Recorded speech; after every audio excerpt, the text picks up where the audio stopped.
बच्चों, कैसे हो आप सब। उम्मीद है कि सब अच्छे होंगे। चलो इस वीडियो में हम बात करेंगे एप्लीकेशन ऑफ गॉसेस लॉ, यानी गॉस नियम के अनुप्रयोग यहाँ पर पढ़ेंगे। लास्ट वीडियो में हमने एक अनुप्रयोग पढ़ा भी था, जिसमें पढ़ा था हमने कि एक समान रूप से आवेशित कोई इनफाइनाइट लंबाई का, ठीक है, एक तार है, तो उस तार के कारण किसी पॉइंट P पर जो r डिस्टेंस पर है उस पर हमने इलेक्ट्रिक फील्ड ज्ञात किया था। किसकी मदद से?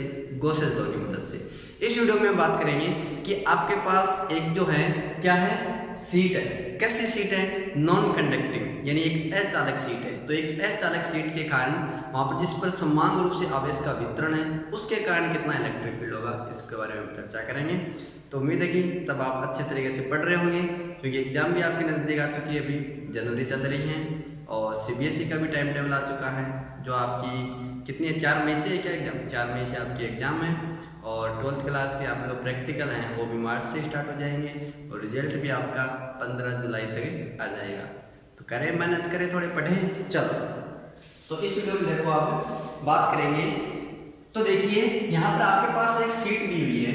इस सीट का नाम है ABCD, यानी हमें नॉन कंडक्टिंग सीट के लिए कोई इलेक्ट्रिक फील्ड ज्ञात कर रहे हैं। तो इसके लिए कंसीडर कर लेते हैं कि आपके पास एक सीट है ABCD जो एक इनफाइनाइट लेंथ की है, ठीक है। चलिए अब इस सीट के कारण कहीं पॉइंट इसके चारों, कहीं भी पॉइंट P है, कोई भी पॉइंट ले लो, उस पॉइंट पर हमें इलेक्ट्रिक फील्ड ज्ञात करना है। तो क्या करेंगे, हम इस सीट में से कोई छोटे दो एरिया एलिमेंट ले लेंगे, ठीक है, अल्पांश ले लेंगे। तो यहाँ पे मैंने अल्पांश लिया है A1 और एक लिया है मैंने A2, ठीक है। चलिए और इसलिए जो आपकी नॉन कंडक्टिंग सीट है, इस सीट के पॉइंट O से जो मध्य बिंदु है, इसके r डिस्टेंस पर कोई पॉइंट P है यहाँ पर। इस पॉइंट P पर इस सीट के कारण हमें क्या करना है, इलेक्ट्रिक फील्ड ज्ञात करना है। तो हम क्या लेते हैं, इस O बिंदु से समान लंबाई पर, यानी मान लो L लेंथ पर O से समान दूरी पर दो क्या लेते हैं, अल्पांश लेते हैं A1 और A2, ओके। अब देखिए यहाँ पर एरिया मिलता होगा, अल्पांश है वो छोटा सा है, तो इस पॉइंट P पर तो इसका इलेक्ट्रिक फील्ड बनेगा, वो भी क्या बनेगा, छोटा सा ही बनेगा। तो इस A1 की वजह से जो इलेक्ट्रिक फील्ड बनेगा वो बनेगा DE1। क्या बनेगा? DE1 बनेगा, ठीक है, छोटा सा इलेक्ट्रिक फील्ड बनेगा। इस किस डायरेक्शन में होगा? ये होगा A1 P डायरेक्शन में, क्योंकि ये इस प्रकार मान सकते हो कि आपकी जो ये सीट है वो पॉजिटिव चार्ज से एक समान रूप से आवेशित है, ठीक है। और पॉजिटिव चार्ज के लिए क्या होती है, किसी भी इलेक्ट्रिक फील्ड की डायरेक्शन आउटवर्ड होती है, तो इस डायरेक्शन जो इस तरफ हो जाएगी। इसी प्रकार अल्पांश A2 के लिए जो इलेक्ट्रिक फील्ड होगा वो क्या होगा, DE2 होगा, ठीक है। किस दिशा में होगा? A2 P दिशा में होगा। आगे बात समझ में देखिए। अब यहाँ पर दोनों अल्पांश के कारण जो इलेक्ट्रिक फील्ड है DE1 और DE2, वो दोनों परिमाण में तो समान होंगे, ठीक है। ये दोनों ही इलेक्ट्रिक फील्ड के परिमाण में समान होंगे, लेकिन आप चित्र में देख पा रहे हो कि इसमें जो डायरेक्शन है इसकी, वो डायरेक्शन दोनों की भिन्न भिन्न होगी। अब बताओ क्या करेंगे, परिमाण में समान है, दोनों की डायरेक्शन भिन्न भिन्न होगी, तो हम क्या करेंगे, इस पॉइंट P को हम ऊर्ध्वाधर और क्षैतिज घटकों में विभाजित कर लेंगे।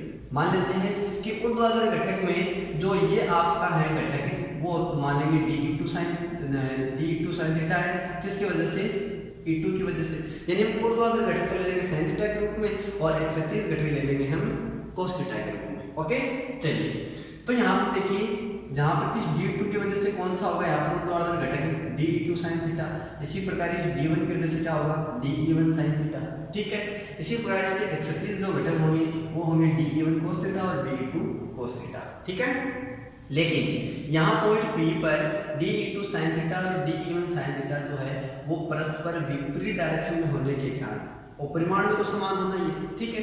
तो परिमाण में समान विपरीत डायरेक्शन में होने के कारण ये क्या हो जाएंगे, कैंसिल हो जाएंगे, निरस्त हो जाएंगे। यानी अब हमें जो भी इलेक्ट्रिक फील्ड मिलेगा वो केवल और केवल cos थीटा की वजह से मिलेगा। क्यों मिलेगा? क्योंकि इस पॉइंट P से दोनों सेम डायरेक्शन में वो क्या हो जाएंगे, ऐड हो जाएंगे, जुड़ जाएंगे, ठीक है। तो हमें इसी के कारण मिलेगा।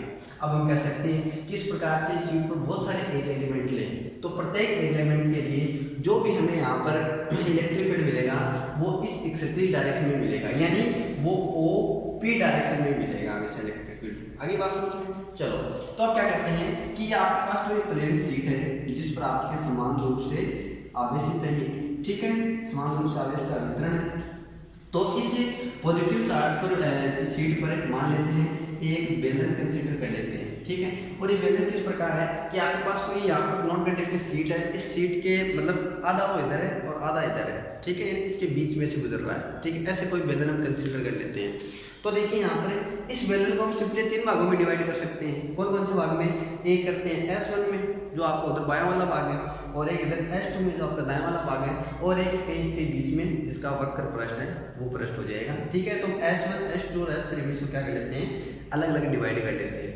ओके। चलिए साथ ही हम क्या करेंगे कि जो आपके पास 3 पृष्ठ हैं S1 S2 और S3, यहाँ पर हम इलेक्ट्रिक फील्ड की डायरेक्शन ज्ञात कर लेंगे और साथ ही इसके एरिया एलिमेंट की भी डायरेक्शन ज्ञात कर लेंगे। क्यों? क्योंकि इलेक्ट्रिक फ्लक्स निकालना होता है तो वहाँ पर cos थीटा आएगा, और थीटा की वैल्यू हमें चाहिए, वहाँ पर थीटा की वैल्यू किसके बीच में होती है, वहाँ पर होती है उस इलेक्ट्रिक फील्ड और एरिया एलिमेंट की डायरेक्शन के बीच में, ठीक है। तो यदि S2 में बात करेंगे यहाँ पर, तो इलेक्ट्रिक फील्ड भाई पॉजिटिव चार्ज का यहाँ पर आउटवर्ड दिशा में होगा, तो इलेक्ट्रिक फील्ड की डायरेक्शन यही हो जाएगी, ठीक है। और यहाँ पर यदि इसकी एरिया एलिमेंट देखें तो किसी भी कोई भी एरिया है उसकी दिशा क्या मानते हैं, उसकी दिशा मानते हैं हमेशा उसके सरफेस के आउटवर्ड परपेंडिकुलर, ठीक है। आउटवर्ड परपेंडिकुलर हम कंसीडर करते हैं। तो इसकी यहाँ पर ds की जो डायरेक्शन वो भी इस दिशा में हो जाएगी, यानी यहाँ पर इलेक्ट्रिक फील्ड और ds क्या होगा, सेम डायरेक्शन में होगा। इसी प्रकार S1 के लिए भी सेम होगा। और यदि हम S3 की बात करें तो S3 में इलेक्ट्रिक फील्ड तो इस डायरेक्शन में होगा, आउटवर्ड तो होता ही है। और इसके लिए यदि हम इसकी डायरेक्शन निकालें एरिया एलिमेंट की, तो वो क्या होगी, आउटवर्ड होगी, ठीक है। आउटवर्ड परपेंडिकुलर होती है तो ऊपरी तरफ होगी। तो हम देख पा रहे हैं यहाँ पर E और ds के बीच में एंगल कितना होगा, 0। यहाँ पे एंगल कितना होगा, 0, और यहाँ एंगल कितना होगा, 90 डिग्री होगा। क्लियर हुआ इतना? चलिए आगे देखिए। तो मान लेते हैं कि आपके पास जो पॉजिटिव चार्ज समान रूप से आवेशित है सीट पर, तो इस गाउसियन पृष्ठ पर, यानी हम बात कर रहे हैं बेलन की, तो इस गाउसियन पृष्ठ पर परिबद्ध आवेश कितना होगा, टोटल आवेश क्या लिखते हैं, जितने भी इसको उपस्थित चार्ज है उसको लिख देते हैं सिग्मा क्यू से। सिग्मा क्यू को क्या लिख सकते हैं हम, सिग्मा एस। अच्छा, ये सिग्मा क्या होता है पता है क्या? लास्ट वीडियो में हमने बात की थी किसके बारे में, चार्ज डिस्ट्रीब्यूशन के बारे में। हमने देखा है कि वहाँ पर चार्ज डिस्ट्रीब्यूशन जो वो 3 प्रकार का होता है, लीनियर, सरफेस और वॉल्यूम। तो इसके सरफेस पर क्या है, चार्ज का डिस्ट्रीब्यूशन है। तो ये सिग्मा क्या है आपका, सरफेस चार्ज डेंसिटी, रेखीय पृष्ठीय आवेश घनत्व है, ठीक है। जिसको सिंपली हम लिखते हैं Q equals to sigma Q upon S, या फिर Q अपॉन S। जितने भी चार्ज हो जाएंगे सिग्मा Q से लिख देंगे। क्लियर इतना? तो ये क्या है आपके पास टोटल इस गाउसियन पृष्ठ पर उपस्थित चार्ज है, ठीक है। कितना चार्ज है, चलिए आगे देखिए। तथा पृष्ठ से पारित कुल फ्लक्स कितना होगा, कुल इलेक्ट्रिक फ्लक्स क्या होगा। फ्लक्स की डेफिनेशन क्या होती है कि किसी भी बंद पृष्ठ से गुजरने वाले जितने भी इलेक्ट्रिक फील्ड लाइन्स हैं उनकी संख्या क्या कहते हैं, तो फ्लक्स कहते हैं। जो सिंपली फाई से लिखते हैं, फाई इक्वल्स टू यदि किसी पृष्ठ से संबंधित टोटल जितने भी इलेक्ट्रिक फील्ड लाइन गुजर रही है तो सिंपली उसको हम लिख सकते हैं इंटीग्रल E डॉट ds, या किसी सरफेस से गुजर रही है, ठीक है। तो फ्लक्स की डेफिनेशन लिख सकते हैं जो किससे इक्वल होती है यहाँ पर गाउस के नियम से। यदि गाउस का नियम यहाँ पर पुट कर दिया ये तो क्या होता है, इलेक्ट्रिक फ्लक्स होता है। और गाउस का नियम क्या होता है, phi equals to sigma Q upon epsilon nought. पढ़ा है ना हमने पीछे, जाके आप वीडियो में देख सकते हो। ये आपका गाउस का नियम होता है। सिंपली हमारे पास सिग्मा Q की जो वैल्यू वो क्या है, वो सिग्मा S है, ठीक है। तो हम क्या लिख सकते हैं, sigma S upon epsilon naught, ठीक है। चलो अब देखिए मैंने आपको बताया था कि आपके पास कोई गाउसियन पृष्ठ को सिंपली 3 भागों में डिवाइड कर सकते हैं, वृत्तीय मतलब S1, वृत्तीय फलक S2 और क्या वक्र पृष्ठ के लिए। अब हम क्या करेंगे, इन तीनों पृष्ठों के लिए अलग अलग क्या कर लेंगे, कैलकुलेट कर लेंगे, सभी के लिए ऐड कर लेंगे, तो टोटल निर्गत फ्लक्स हमारे पास आ जाएगा, ठीक है, ओके। और फ्लक्स आ जाएगा तो वहाँ पर इलेक्ट्रिक फील्ड हम ज्ञात कर लेंगे। आगे बात समझ में, तो चलो तो यहाँ से फ्लक्स देखो, वृत्तीय फलक S1 के लिए जिसको सिंपली S1 के लिए लिख सकते हैं E डॉट ds लिख सकते हैं, S2 के लिए E डॉट ds, इसी प्रकार S3 के लिए भी E डॉट ds, ठीक है। इक्वल्स टू क्या लिख सकते हैं हम, sigma S upon epsilon not लिख सकते हैं क्या। ये बात जो है वो तीनों पृष्ठों के लिए लिख दी मैंने, ठीक है। चलो आगे यहाँ पर वो जब डॉट प्रोडक्ट आप इसको ओपन करोगे vector E dot vector ds के लिए, तो आप क्या लिखोगे E ds cos थीटा, जो आपका क्या होता है फाई होता है, ओपन करते हो तो E ds cos थीटा।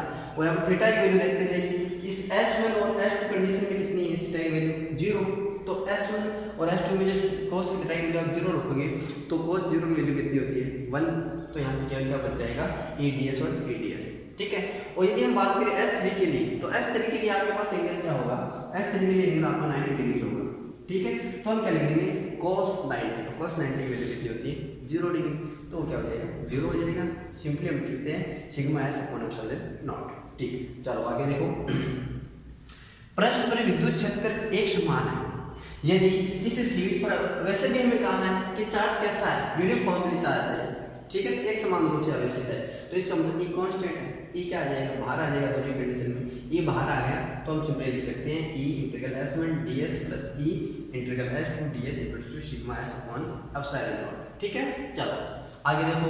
अब यहाँ से देखिए आपके पास जो ds है हमें पता नहीं है कि इसकी सीट की जो एरिया है वो कितना है, इसकी सरफेस कितनी है, तो सिंपली हम integral ds equal to integral ds2 बिल्कुल लिख दीजिए, ये S2 ds इक्वल टू क्या हो जाएगा, s मान सकते हैं। तो सिंपली इसके लिए क्या लिख सकते हैं, es। ठीक है, क्यों क्या लिखेंगे, यानी ds जो होगा किसको लिख देंगे, s से लिख देंगे, तो ये हो जाएगा es plus es equals to sigma s upon epsilon nought. es कितने होगी, 2es equals to sigma s upon epsilon nought. Clear इतना, चलिए तो आगे देखिए। अब यहाँ से देखिए es यहाँ पर तो क्या चाहिए, इलेक्ट्रिक फील्ड चाहिए। ठीक है, तो इलेक्ट्रिक फील्ड तो 2s इसके नीचे चला जाएगा, ठीक है, भाग में चला जाएगा, तो s से s कैंसिल हो जाएगा, क्या बचेगा, 2 बचेगा, यानी इलेक्ट्रिक फील्ड आपके पास आ जाएगा sigma upon 2 epsilon nought. Clear इतना, ये हमारे क्या आ गया, फाइनली इलेक्ट्रिक फील्ड आ गया कहाँ पर, इस सीट के पॉइंट P पर। ठीक है, तो इस फॉर्मूले से हम ज्ञात कर सकते हैं। चलो आगे देखो। अब इसी फॉर्मूले को यदि वेक्टर फॉर्म में हम लिखना चाहें तो लिख सकते हैं vector E equals to sigma upon 2 epsilon nought r के। ठीक है, अब इस फॉर्मूले में देखिए आपके पास यदि हम इसके ग्राफ बनाएं तो सबसे पहले देखिए कि इस सीट के कारण जो इलेक्ट्रिक फील्ड प्रोड्यूस हो रहा है वो किन किन चीजों पर डिपेंड कर रहा है। देखिए वो यहाँ पर केवल और केवल किस पर डिपेंड कर रहा है, सिग्मा पर, यानी सरफेस आवेश डेंसिटी। ठीक है ना, सरफेस चार्ज डेंसिटी पर डिपेंड कर रहा है यहाँ पर, यानी E जो है वो किसके समानुपाती है, आपके रेखीय सरफेस चार्ज डेंसिटी के यहाँ पर क्या है, समानुपाती है। यानी जैसे जैसे जो आपकी सरफेस चार्ज डेंसिटी बढ़ेगी वैसे वैसे इलेक्ट्रिक फील्ड भी बढ़ेगा, जैसे घटेगा तो ये भी घटेगा। तो हमेशा हम E और सिग्मा के बीच में हम क्या करेंगे, इस प्रकार एक स्ट्रेट लाइन ग्राफ, समानुपाती का ही होता है ग्राफ। चलिए यदि हम बात करेंगे R पर कि ये डिस्टेंस है, मतलब इस सीट से ये R जो पॉइंट P है वो कितनी दूरी पर है, समझ रहे हो क्या, तो इस पॉइंट P पर ये R जो दूरी है इस पर कोई डिपेंड नहीं करता है, समझ गए क्या, इसके लिए कोई भी डिपेंड नहीं करता है कि वो कितनी दूरी है, यानी दूरी के साथ हमेशा इलेक्ट्रिक फील्ड क्या रहेगा, नियत रहेगा। केवल और केवल क्या करेगा, इस पर डिपेंड कराएंगे आवेश कितना है, इसकी डेंसिटी कितनी है, केवल इस पर डिपेंड करेगा। ठीक है, तो ये हमने अभी पढ़ा है कि एक अचालक परत के कारण कितना इलेक्ट्रिक फील्ड होता है, और अब बात करते हैं कि एक चालक के कारण कितना होता है। ठीक है, एक चालक यहाँ पर कह सकते हैं आप प्लेट ले सकते हैं। ठीक है, एक चालक क्या लेंगे, प्लेट लेंगे, तो इस प्लेट की वजह से कितना यहाँ पर इलेक्ट्रिक फील्ड होगा, तो वो भी हम चलो कैलकुलेट करते हैं। हाँ तो प्यारे दोस्तों, चलो अब बात करते हैं कि आपके पास एक कंडक्टिंग प्लेट है। पिछली बार हमने किसके बारे में बात की थी, नॉन कंडक्टिंग शीट के बारे में, और इस बार बात कर रहे हैं यहाँ पर एक आपके पास क्या है, कंडक्टिंग प्लेट है। उस प्लेट की वजह से कितना इलेक्ट्रिक फील्ड होगा वो हम कैलकुलेट करेंगे, और साथ ही आपकी जो प्लेट है वो भी क्या है, समान रूप से आवेशित है। ठीक है, चलिए समझिए इसे। आप डायग्राम में देख पा रहे हो कि आपके पास ये एक क्या है, एक कंडक्टिंग प्लेट है जिस पर जो पॉजिटिव आवेश जो समान रूप से क्या है, वितरित है। ठीक है, चलिए तो यदि इसके लिए हमें इलेक्ट्रिक फील्ड याद करना है किसी पॉइंट P पर, तो हम क्या करते हैं, एक वही बेलनाकार गाउसीय पृष्ठ की कल्पना करते हैं, और वही इस गाउसीय पृष्ठ को हम 3 भागों में डिवाइड कर लेते हैं। बाईं ओर का, ये देखिए बाईं ओर का वृत्तीय फलक S1 ये वाला, ठीक है, फिर दाईं ओर का वृत्तीय फलक और फिर वक्र पृष्ठ, ठीक है, S3 है ना, S1 S2 और S3, इन 3 भागों में क्या कर लेते हैं, डिवाइड कर लेते हैं। अच्छा यहाँ पे एक चीज समझो, पीछे जो हमने बात की है वो बात की है जिसके बारे में, नॉन कंडक्टिंग शीट के बारे में, और ये क्या है, कंडक्टिंग प्लेट। इसमें क्या अंतर होता है, इसमें फर्क ये होता है कि आपको जो नॉन कंडक्टिंग शीट दी हुई है उस पर जिस पृष्ठ पर आपको आवेश दिया गया है केवल उसी पृष्ठ पर आवेश होता है, यदि हम इस शीट की बात करें, ठीक है, सॉरी प्लेट की बात करें, जो आपकी कैसे कंडक्टिंग प्लेट है, तो इस प्लेट के ऊपर संपूर्ण प्लेट के चारों ओर इसके वक्र पृष्ठ पे क्या होगा, आवेश होगा, ठीक है। जैसे इसके इस पृष्ठ पर होगा वो इधर भी होगा, इसके चारों ओर इसके पृष्ठ पर क्या होगा, आपका आवेश जो समान रूप से वितरित होगा। साथ ही एक चीज जो ध्यान रखना कि यहाँ पर जो कंडक्टिंग प्लेट है इसके अंदर, यानी कोई इतनी मोटाई कोई प्लेट है तो इसके अंदर जो इलेक्ट्रिक फील्ड होगा वो जीरो होगा, वो इलेक्ट्रिक फील्ड क्या होगा, जीरो होगा, अंदर कोई आवेश नहीं होगा, केवल उसके पृष्ठ पर ही वितरित होगी, ठीक है। तो यानी आप याद रखोगे इसके अंदर जो इलेक्ट्रिक फील्ड कोई नहीं होता है। चलो अब आगे देखिए, पृष्ठ पर उपस्थित कुल आवेश, इस पृष्ठ पर उपस्थित कुल आवेश कितना होगा, तो वही हमने पीछे सिंपली लिखा था, लिख सकते हैं sigma Q equals to sigma S, ठीक है।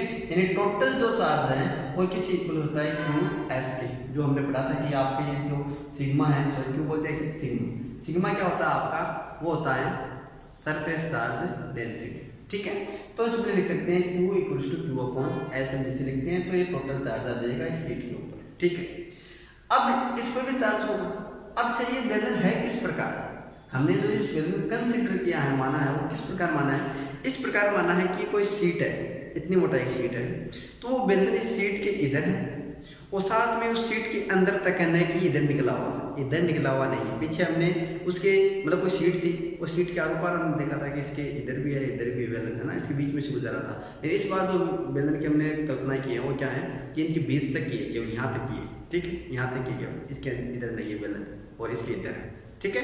तो चलो ये आपका S1 जो भाग है वो सीट के अंदर है और ये S इधर हो गया और ये S इधर हो गया, वहाँ पर क्या कर लेंगे, अब इन तीनों भागों के अंदर ही हम इलेक्ट्रिक फील्ड और एरिया एलिमेंट के बीच में क्या कर लेंगे, एंगल यहाँ पर ज्ञात कर लेंगे। तो आप देख पा रहे हो कि यहाँ एंगल 0 है और यहाँ एंगल 90 है और यहाँ एंगल भी 0 होगा और साथ में ये जो भाग है वो सीट के अंदर है, तो यहाँ पर इलेक्ट्रिक फील्ड ही 0 होगा, यहाँ पर इलेक्ट्रिक फील्ड ही 0 होगा। तो देखिए आगे, तो बेलनाकार पृष्ठ से संबंध कुछ विद्युत है, कुल जो विद्युत फ्लक्स है वो कितना होगा इस बेलनाकार पृष्ठ पर, जिसे हम सिंपली लिख सकते हैं phi equals to integral surface के लिए है ना, यहाँ पर S into surface E dot DS, है ना, vector E dot vector DS equals to क्या लिख सकते हैं, ये हमारा क्या होता है, गॉस नियम होता है, ठीक है। गॉस नियम कहलाता है sigma Q upon epsilon nought equals to sigma Q की वैल्यू पुट करोगे यहाँ से तो क्या आ जाएगा सिग्मा एस अपॉन क्या आ जाएगा एप्सिलॉन नॉट, ठीक है। ये हमने तीन भागों में क्या कर दिया, डिवाइड कर दिया। अब क्या करेंगे, इन तीनों भागों के लिए अलग अलग हम क्या कर लेंगे, इलेक्ट्रिक फ्लक्स याद कर लेंगे, ठीक है। और इस समीकरण से है ना, और इलेक्ट्रिक फ्लक्स से हमारे पास क्या आ जाएगा, इलेक्ट्रिक फील्ड आ जाएगा, ठीक है। तो करिए कैलकुलेटेड, तो सिंपली हम इसको क्या लिख सकते हैं, vector E dot vector DS को तीनों को क्या लिख सकते हैं, इसको लिख सकते हैं हम ई डीएस cos थीटा, क्या लिखिए ई डीएस cos थीटा। तो S1 के लिए देखो, S1 के लिए मैं कह दूं यहाँ पर मान इसका 0 होगा, कैसे, क्योंकि S1 जो आप बाहर है वो सीट के अंदर है, वहाँ पे इलेक्ट्रिक फील्ड कितना है 0, तो मैंने लिख रखा है इलेक्ट्रिक फील्ड यहाँ पर कितना है 0 इलेक्ट्रिक फील्ड है, तो सिंपली पूरा 0 हो गया, ठीक है। चलो S2 भाग के लिए जो आपकी इलेक्ट्रिक फील्ड है उसकी डायरेक्शन और ds की डायरेक्शन क्या होगी, सेम होगी, एंगल 0 होगा, तो क्या लिख सकते हैं e ds लिख सकते हैं। e आपका क्या लिए समान रूप से आवेश है, कहा भी कहा यूनिफॉर्म में चार्ज है, ठीक है। तो e कांस्टेंट हो जाएगा, e बाहर ले लो, e बाहर आ गया ds प्लस S3 के लिए यहाँ पर क्या होगा 90 डिग्री होगा, 90 डिग्री होगा तब क्या होगा cos 90 की वैल्यू 0 होती है, तो ये क्या हो जाएगा 0 हो जाएगा, ठीक है। केवल हमारे पास बचेगा यहाँ पर ई ds, और ds को सिंपली हम क्या लिख सकते हैं कि इसका जो एरिया है इंटीग्रल करेंगे ds का तो वो s के इक्वल मान सकते हैं, तो s हो गया, तो इसको सिंपली लिख सकते हैं हम ds equals to sigma s upon epsilon nought. अरे यार ये कैसे समझ, बताओ ना कमेंट करके बताओ। चलो आगे देखो, s इधर जाएगा तो s से s कैंसिल, केवल बचेगा e equals to sigma upon epsilon nought. क्या देखा आपने देखा है कि आपके पास यदि कंडक्टिंग प्लेट है तब उस electric field sigma upon epsilon not होगा, ठीक है। यदि आपके पास कोई नॉन कंडक्टिंग सीट है तब इसका आधा होगा, क्यों, क्योंकि वहां पर हमारे पीछे फॉर्मूला आया था, आपने देखा होगा E equals to sigma upon 2 epsilon nought, यहाँ पर क्या आता है साथ में 2, यानी उसका क्या होता है आधा होता है, और साथ ही इसको हम वेक्टर फॉर्म में लिख सकते हैं, vector E equals to sigma upon epsilon nought R के, ठीक है। यदि हम ग्राफ की बात करेंगे जो इलेक्ट्रिक फील्ड है किन चीज पर डिपेंड करेगा, तो केवल किस पर डिपेंड करेगा, सिग्मा के ऊपर ही डिपेंड करेगा, यानी वो सिग्मा के तो क्या होगा समानुपाती होगा और आर आर के साथ ही क्या रहेगा, नियत रहेगा, कोई इसका फर्क नहीं पड़ेगा, इसका नियत तो इस प्रकार का आपको होगा, क्योंकि आर के यहाँ आया ही नहीं है, कितनी दूरी पर कोई पॉइंट है इस पर ये कोई डिपेंड नहीं करता है। ठीक है, तो आई होप कि आपको वीडियो पसंद आया है। तो वीडियो पसंद आया तो वीडियो लाइक और शेयर करें। फिलहाल आज की वीडियो में इतना ही, मिलते हैं नेक्स्ट वीडियो में इसी चैप्टर का नेक्स्ट टॉपिक। ओके।